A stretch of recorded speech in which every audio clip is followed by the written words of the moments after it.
Good morning, everyone. My name is Michael David Fox. I'm the director of the Center for Eurasian Russian East European Studies here at the School of Foreign Service at Georgetown.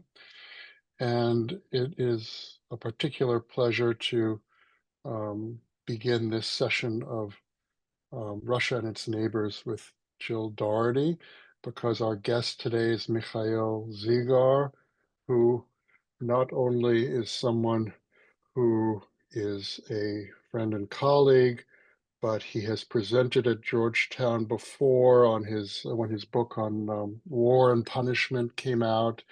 And I am also a reader of his Substack, and I learn a lot from him all the time. I believe it's called The Last Pioneer. So my Thank you so job much. is to just introduce Jill Dougherty, who is our host, and then I will turn it over to her. But Jill Dougherty is an adjunct professor at CERES and has spent much of her career at CNN, where she's a former Moscow bureau chief, White House correspondent, and has played many other roles. And Jill, it's all yours. Okay, thank you very much, Michael. And welcome to everybody who's in our Zoom call. And I share your enthusiasm. I'm a big fan of Mikhail. And so anyway, welcome everybody. And we're really eager to get your questions because this is going to be an interesting discussion. You know, today we're talking about Vladimir Putin. He is not our guest, although it would be wonderful if he were, but he is the subject that we're going to talk about. And let's, back up. He has been in power for a quarter century with a short pause for Dmitry Medvedev. The world considers Putin Russia's all-powerful czar, but, is he? And how did he establish control over Russia? How does he keep in power? And the question of all, what happens when he's gone? So as Michael said, I can't think of a better person to talk about this than Mikhail Zygar. He is one of Russia's most well-known journalists and respected journalists. He's a former editor-in-chief of Russia's only independent TV channel station, now, of course, no longer in Russia, as most journalists are not, TV Rain, TV Dozhd. He also worked for Newsweek and for Kommersant, the daily business newspaper, which I think is still pretty decent. And then finally, and Mikhail, you owe me a signature on this. It's been a while, but this book I think is really, really interesting. Mikhail's book, All the Kremlin's Men, the inside story of how Putin and his inner circle rule Russia. So welcome, Mikhail. Добро пожаловать. Thank you, Jill, and thank you, Michael. Fantastic. So we're going to talk for roughly half an hour, and then we'll open it up to questions, and I'll bet there will be quite a few. So Mikhail, I wanted to start with something, kind of basic. So we're going to be talking about Putin and how he runs the country. And it has been described since the beginning, and especially now, that he has a small inner circle. I think the question would be, who are they? Because in the early days, they talked about his buddies, KGB buddies, the Ozira group from Leningrad. And then, and you've talked with them. Actually, you talked with them to write this book. So could you run us through kind of that structure? Is it just a small group of friends? Is it smaller, bigger, whatever, than the early days? And how has that group evolved? I must tell you that, thank you again for this great introduction. I must confess that I talked to some of them, not to all of them. So not everyone I'm going to mention now managed to open up to me, but some of them did. Yes, definitely during the last years, we saw that Putin's inner circle was changing, and it was like shrinking. And basically, what's important, probably, we are now witnessing that stage of Putin's life when he is getting rid of his old guard. So he is slowly almost sending away his old pals.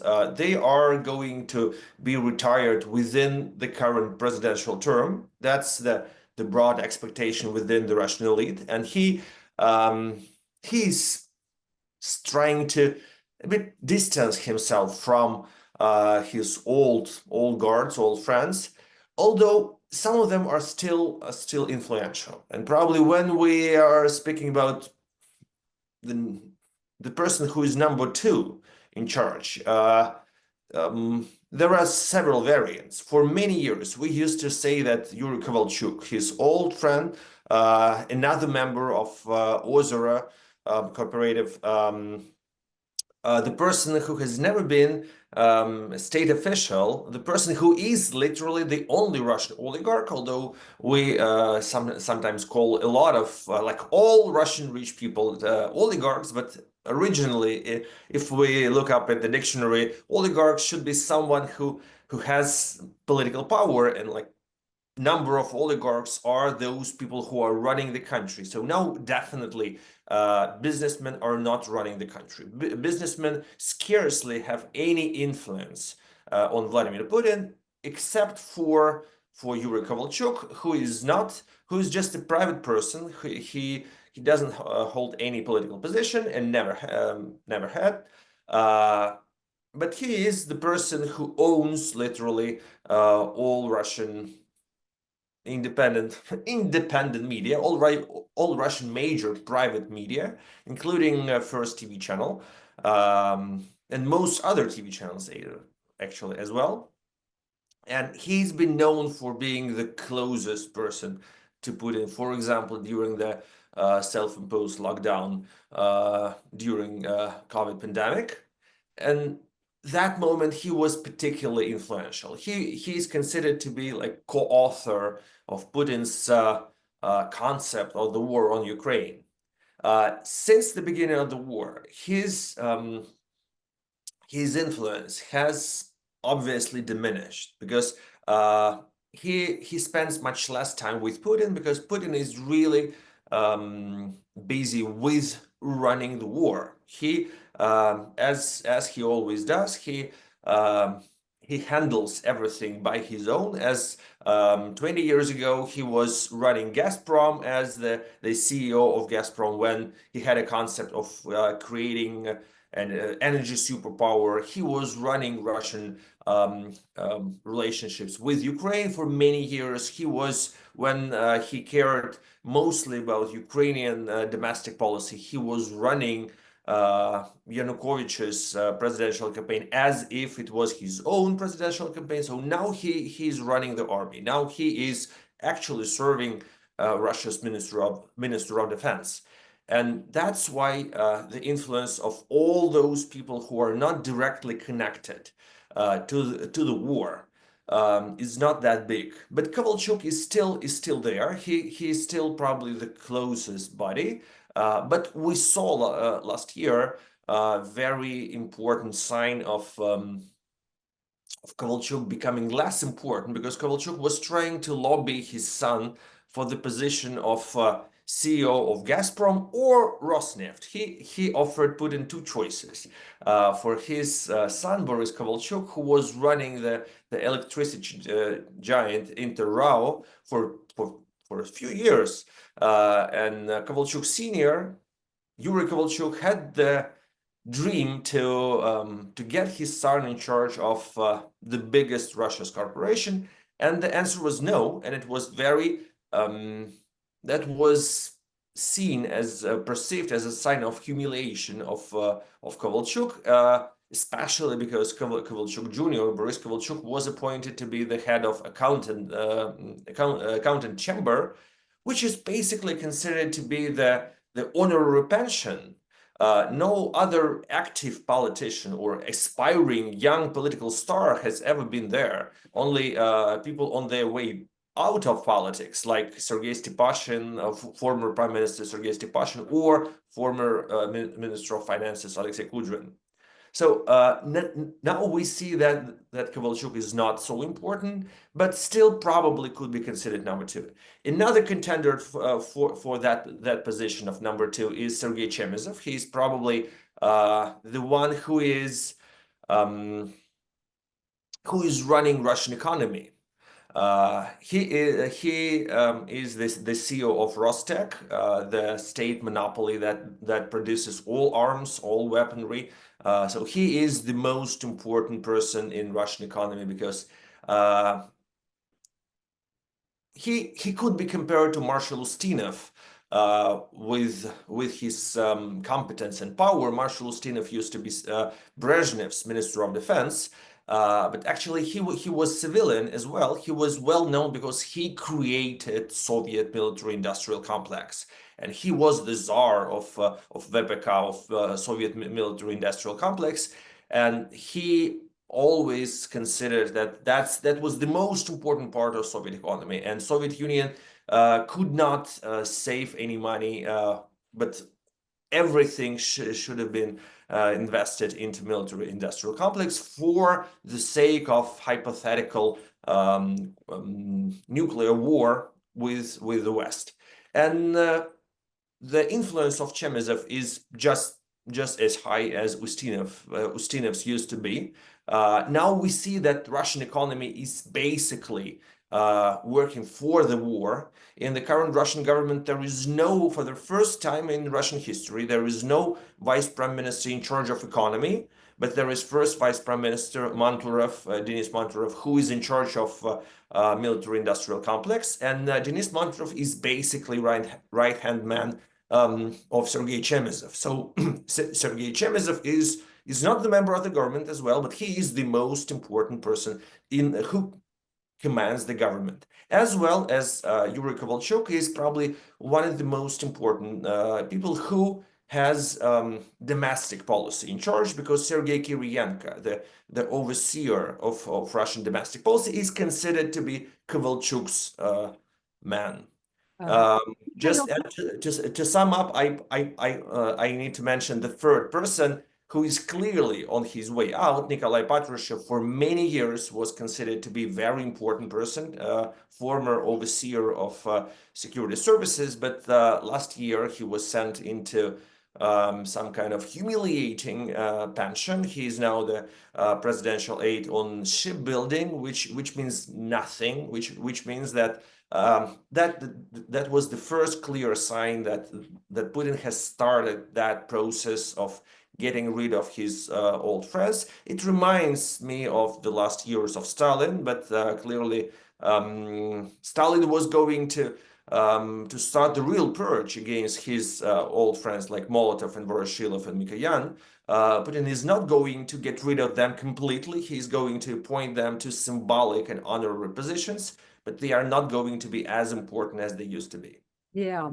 You mentioned Kovalchuk's son, and could you just, briefly go into that next generation? Because all these guys are close to 70, same age as Putin. And as you said, they're going out to pasture, but they all have sons. I mean, occasionally a daughter, but it's basically sons.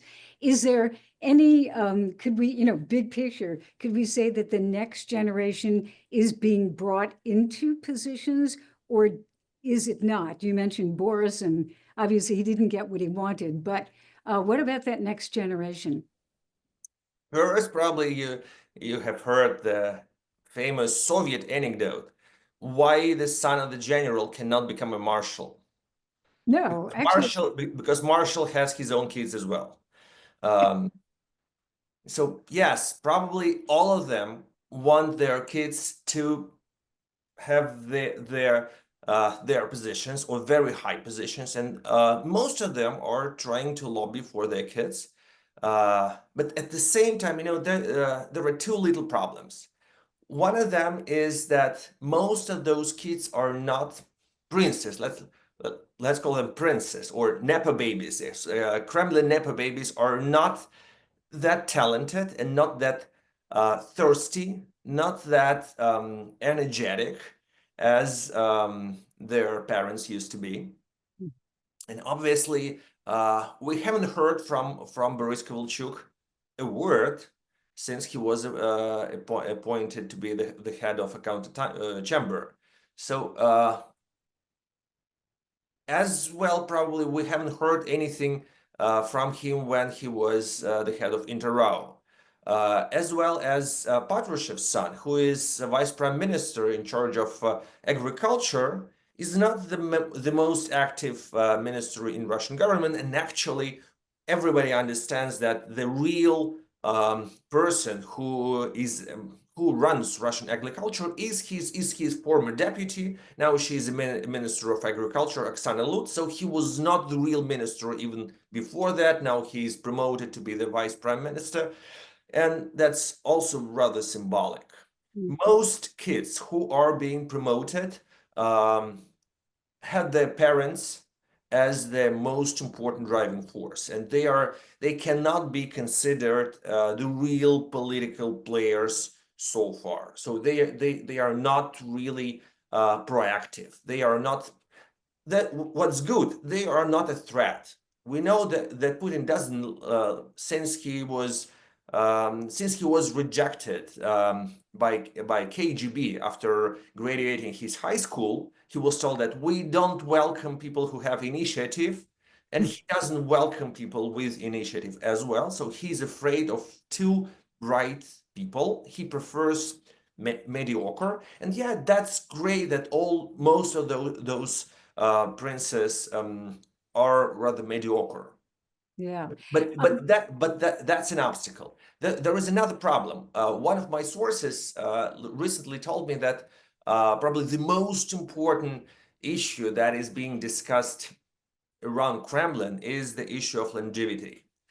They are investing a lot of money into healthcare and into solving how to solve the problem of living beyond 100 years and having a great life. So longevity is the real issue. Like, again, longevity for Putin or yeah, for yes, Russians? yes. So and I was asking. So and there are a lot of people who are in charge of that project, including Kovalchuk's brother Mikhail Kovalchuk, or including Putin's daughter Maria Vorontsova, who is a doctor and who is supposed to be the specialist in this issue. We remember that Stalin was also preoccupied with the same issue till the moment when the academician who was in charge of that research died himself without giving Stalin the answer. But after all, my source from Moscow told me that after all, that old generation decide or wants to see themselves as the new generation. So they don't want to hand in the power, the keys to their kids. No, they want themselves to be the next generation. Then they want to hold the keys. Yeah, that is fascinating. It kind of reminds me of Lenin's tomb. There's kind of a feeling of, you can keep people going, but that's another story. And I know there are questions. I'm sure Michael wants to chime in here, but let's see. We've got another 10 minutes before the bottom of the hour. But could I get into this theory that there was Putin number one and then Putin number two? So Putin number one, early Putin, economic reformer, looked like he was saying many of the right things. We believe in freedom of expression in courts and all that.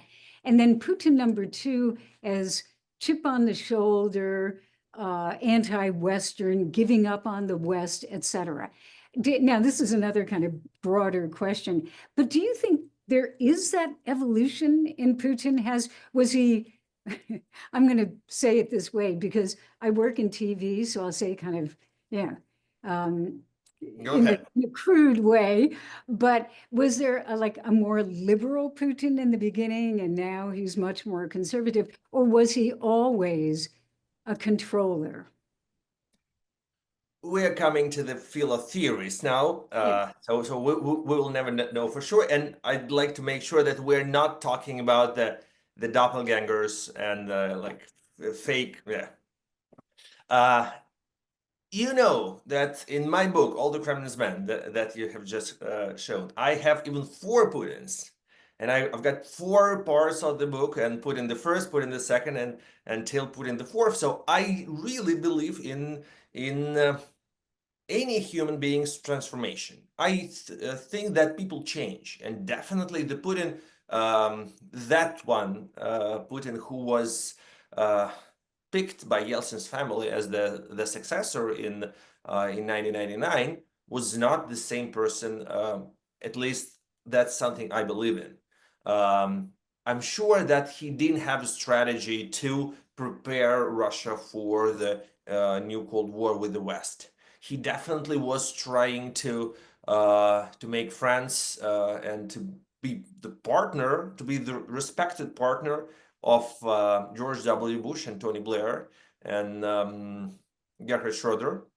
And I think that his values, if we can call it values, are the same. So he used to be very cynical in the beginning, and he's still very cynical right now, but he used to be very cynical in the 70s. He is the product of the Soviet system. He used to believe that values basically do not exist.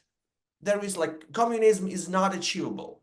There is no hope for bright future. Everything is here, and you should hunt for the comfort right here and right now. So he was rather cynical person when he served for KGB, when he worked for Sobchak in the 90s. Was he a true believer in democracy? No, I don't think so. But he was very loyal. He was very loyal officer in KGB and very loyal deputy of Sobchak. So I think he had the same cynical approach to his Western partners during the first decade of his presidency. But he had the illusion that he could make deal with them. He basically wanted to bribe them, and he was offering. He offered, and that offer was accepted, the position of the managing partner of the Nord Stream to Gerhard Schroeder, and that was the role model of the way he wanted to communicate with other leaders. We know that he wanted Romano Prodi, former head of European Commission, to be the head of South Stream. He invited Jacques Chirac to be the member of directors or the head of the board of Gazprom. He wanted Don Evans, former Secretary of Commerce of the United States, to be the head of the board of Rosneft. So yeah, he had that concept that everyone is corrupted. It's all about the money. So for the first 10 years, he had an illusion that he could deal with all those politicians because they share the same blood. They share the same, not value-based approach, but money-based approach. And then it was changing. So probably after 2012, when he was re-elected for the third term, he realized that was not the case. That he didn't think that they had different values. No. He is still convinced that all of them are hypocrites, and they are only preaching about democracy, but never believe in that. They just don't want to make business with him. They are feeling their superiority, and they don't trust him. They hate Russia. That was his conclusion. So, but he's still and when Russia today now is spreading the concept that democracy does not exist, and anywhere in the world all the elections are rigged, and all the politicians are corrupted, and all the media is fake news and depends on its owners. That's basically the concept Putin really believes in. But is he another person? Yeah, he is changing. He is, growing old.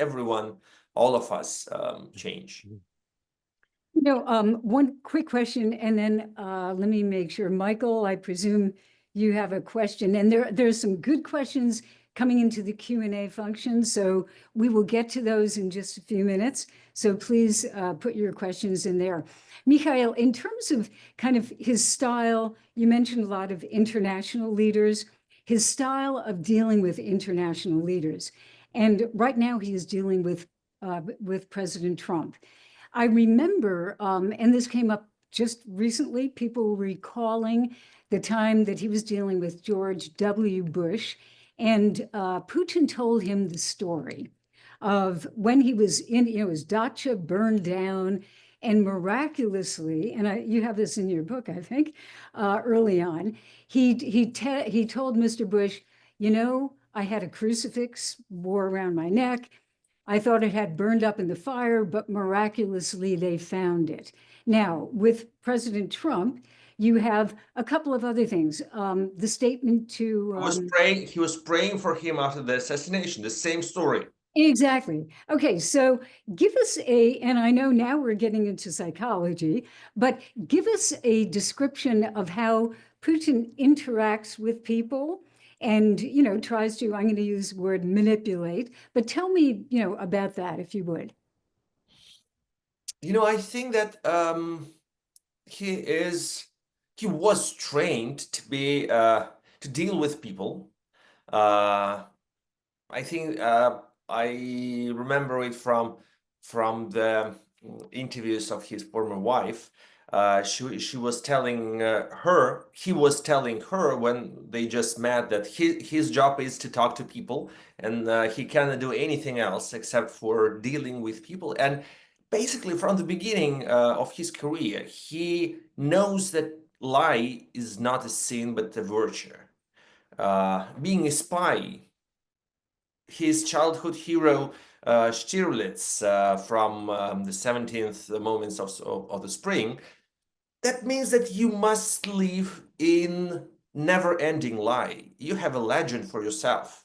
You have an image, and you reconstruct it for another interlocutor, for another partner, but you have to lie constantly. That's the only way how to survive and how to deceive your enemies. That's the only possibility to treat your enemies or other people. So basically, there is no difference in the way how he talks to his top bureaucrats or to the foreign partners or even to ordinary Russians. So basically, now sometimes we have possibility to see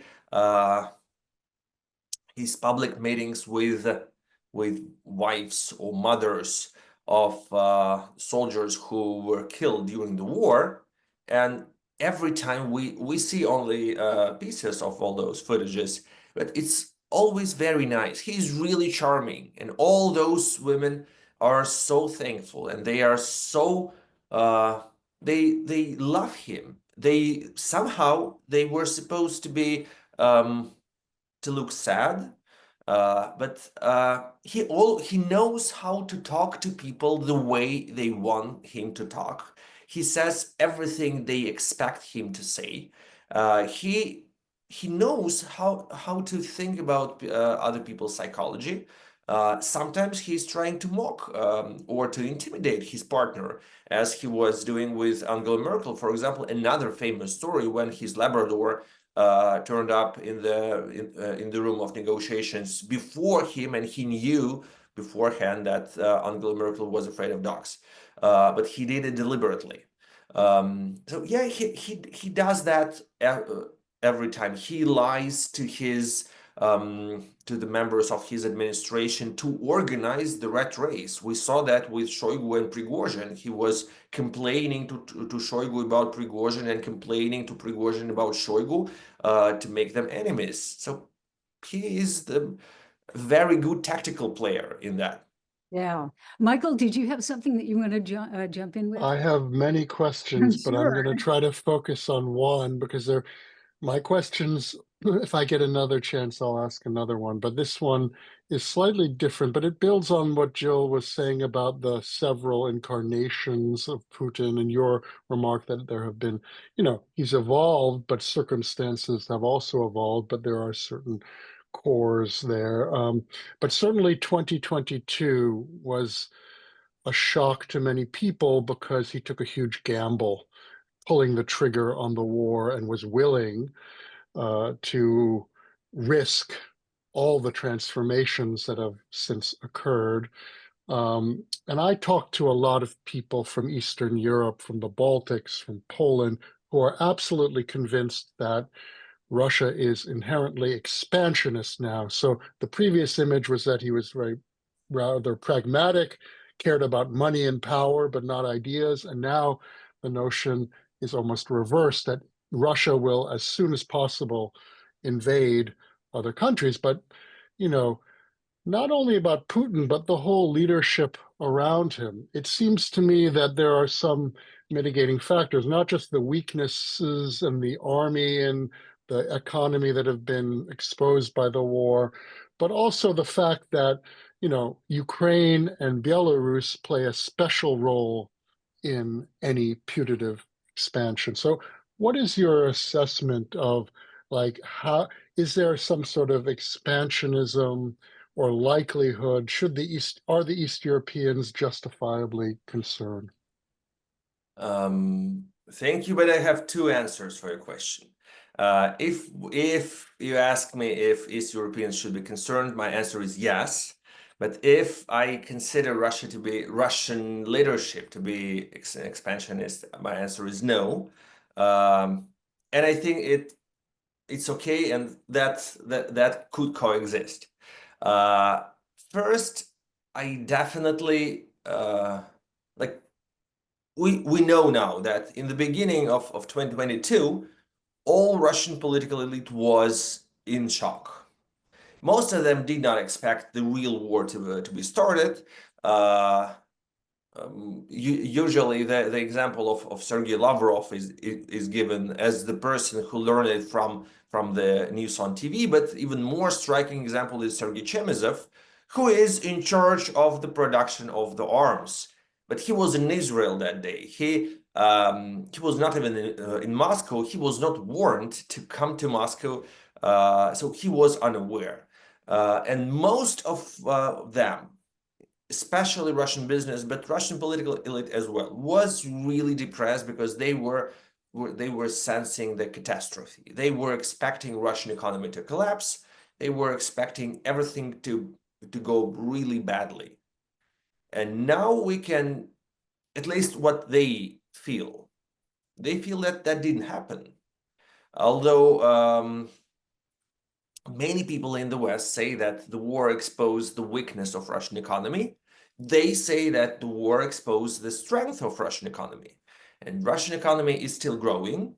Okay, yes, there is an inflation, but at the same time, Russian economy survived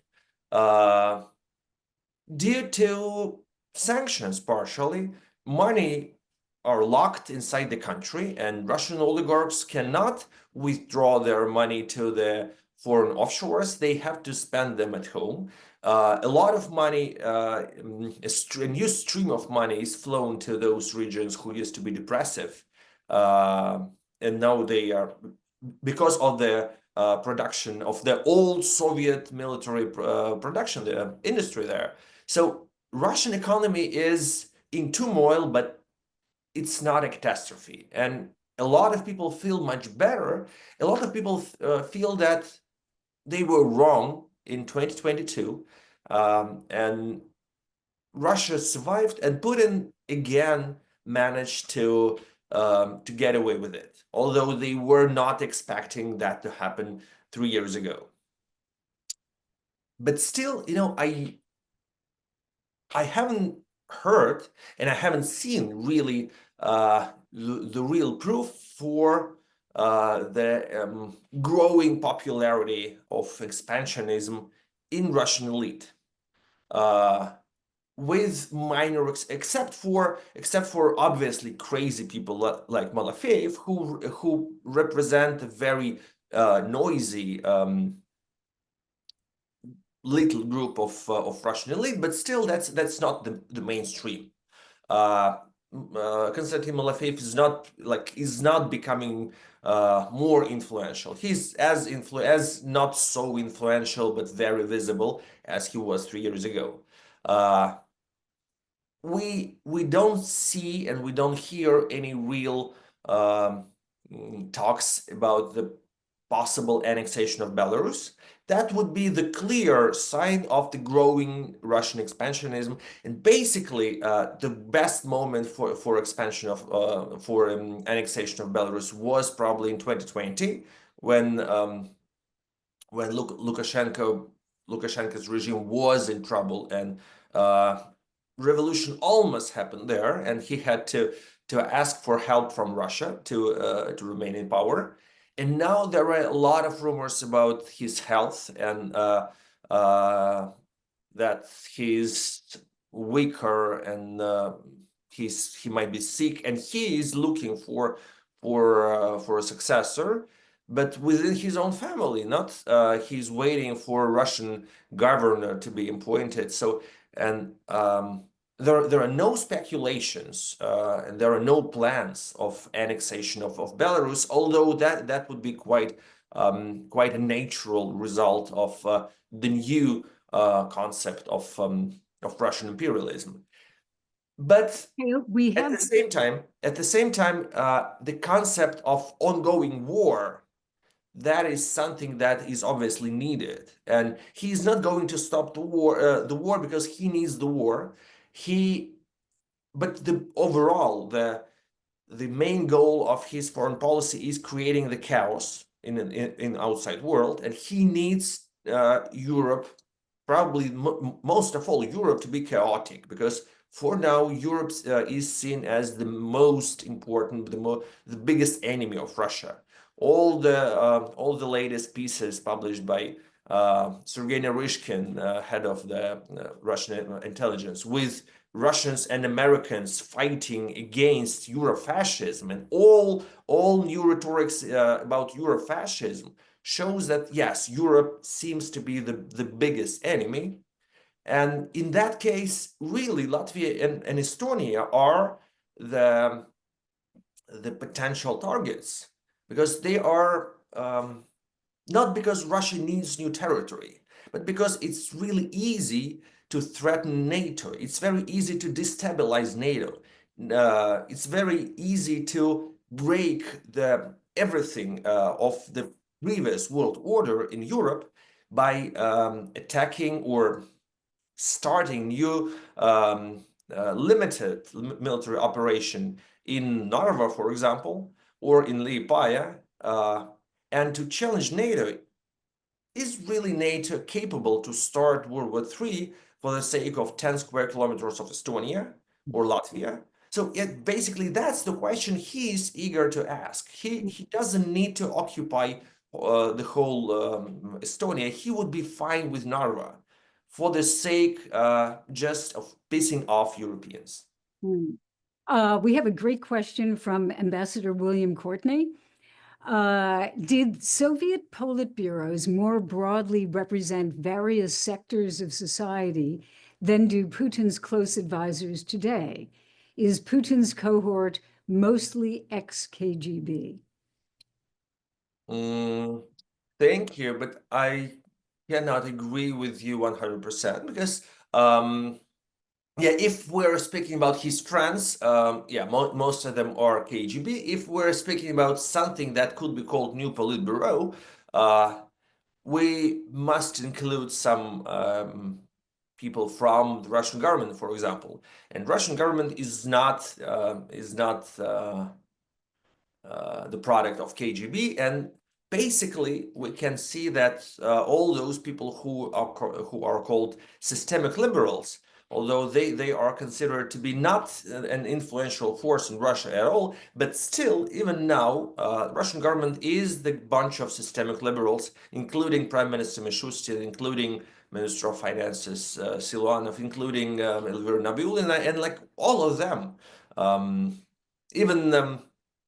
Basically, even Minister of Defense Andrei Belousov is in a way systemic liberal. So he is the person who wants market economy and who is the proponent of liberal capitalist reforms.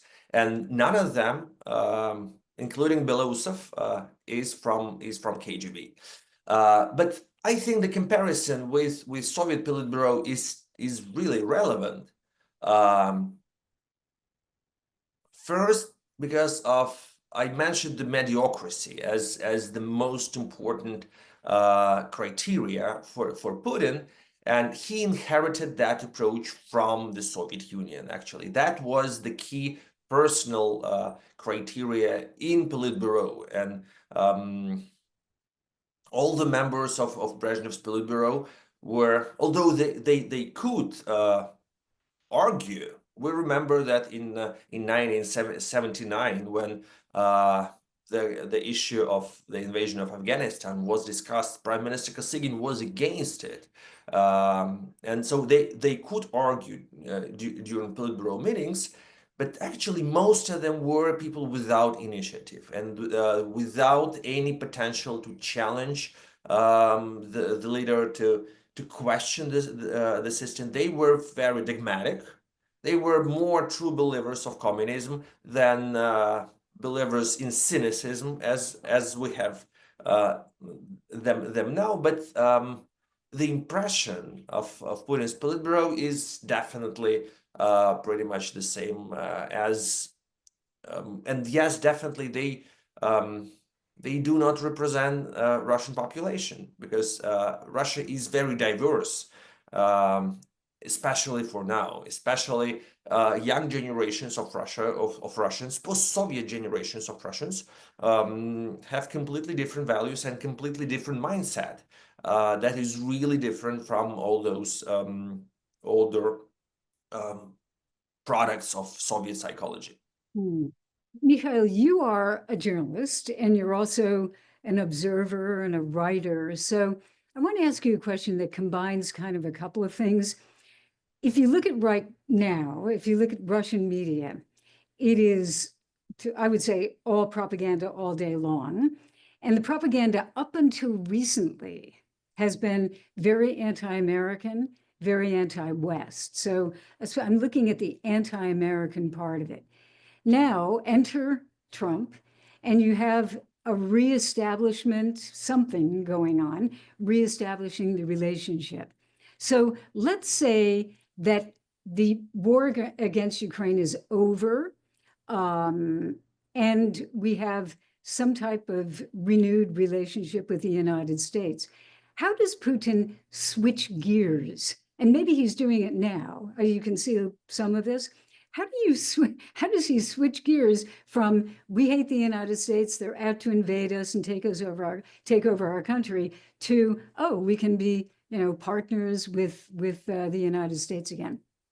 You know that it's much easier than we thought it would be, because really Russian propaganda is not, at least it seemed to us that it has always been anti-American, but actually they are slightly more persistent than they look like, because Russian propaganda has always been illiberal and anti-democratic, and now they always emphasize that they are against all those fake democratic values.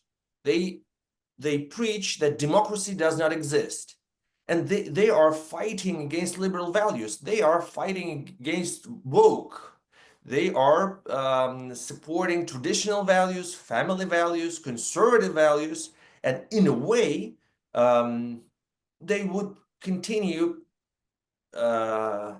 spreading the same concept, and it doesn't contradict the current new closeness, as it. President Bush Sr. used to call American foreign policy new closeness with the Soviet Union. So now they feel some kind of new closeness with the United States, because it doesn't contradict their crusade against democracy, and especially against liberal values. Europe is still the last stronghold of the liberal values, and that's why they are trying to focus on Europe. But for many years, I remember I was writing about that last year in my op-ed for the New York Times. They have a concept that as Soviet Union collapsed because people stopped believing in communism, America as it used to be is doomed when people stop believing in democracy, in liberal values. And they are very optimistic. You know, last year I was thinking that they were completely delusional. Now I don't have my judgment. I just have to tell you about their convictions. So they think that more and more Americans start being very disillusioned with the concept of democracy, and Americans do not believe that that American system is democratic. Americans do not believe in free and fair elections, in independent media, but that's all fake news, and so that's not a problem any longer. Fascinating. Now, here's a question that I get. I'm sure Michael gets it. I'm sure you get it, which is what happens when Putin dies? And we presume he is going to die, although one never knows. You know, maybe his daughter will invent something. But in the meantime, what happens when he's out of the picture? Unfortunately, you know, as a historian, on the one hand, I hate parallels between contemporary politics and history, but at the same time, we have no place to go except for history. So yeah, I'm going to be very banal, and I'm going to compare that to Death of Stalin, because that's the only concept that, you know, at least current presidential term looks like late Stalinism, because we know that late Stalinism was not about communism, but about Russian nationalism. Late Stalinism was about change of generations. So current political ideology of Putin is the ideology of late Stalin. The way he treats his elites is close to it, and I think that within years we're going to see, if not doctor's plot, but some more plots, and when people are going to start returning massively from the war, they would need some practical rewards. They would need apartments, businesses, and I think we're going to see some purges of probably another scale, but Stalinist or neo-Stalinist purges. So the only and the way how Putin's inner circle is constructed reminds me of Stalin, basically because Putin is obviously not going to appoint any successor. He is going to hide that information till the end. He can hint that he is trying to make up his mind, but he's not going to do that. He's going to play with them. He is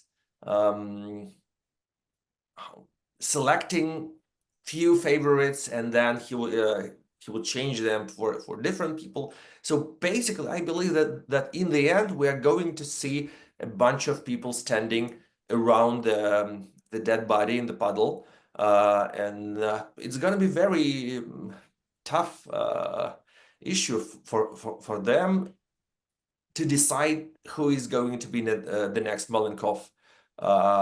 For now, the next Malenkov is obviously Prime Minister Mishustin. He is ideally prepared for that position, but the situation is changing. For now, we even have suspicion who could be the next Khrushchev, because for that you should have some hidden energy and some hidden stamina.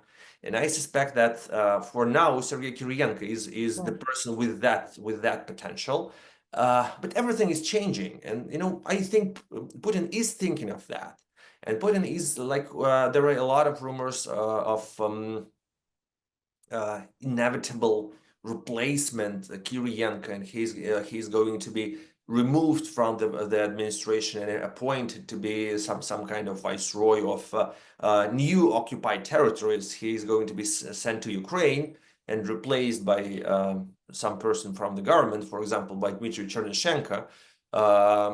So it's not the end of the story. We are not yet, I'm afraid, we're not yet in 1953. But to play out, it really is fascinating. I mean, to play the devil's advocate, Putin is a pretty smart guy.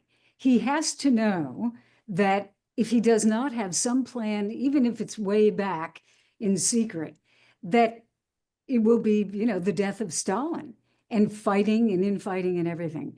Does he want that? Is it possible that he could have somebody, waiting in the wings, some type of plan? Or do you really think that it could be, backstabbing and let's take over? It's hard to tell. I think, why does he care what's happening after him? At the same time, yeah, probably he gives instructions to different people. Probably he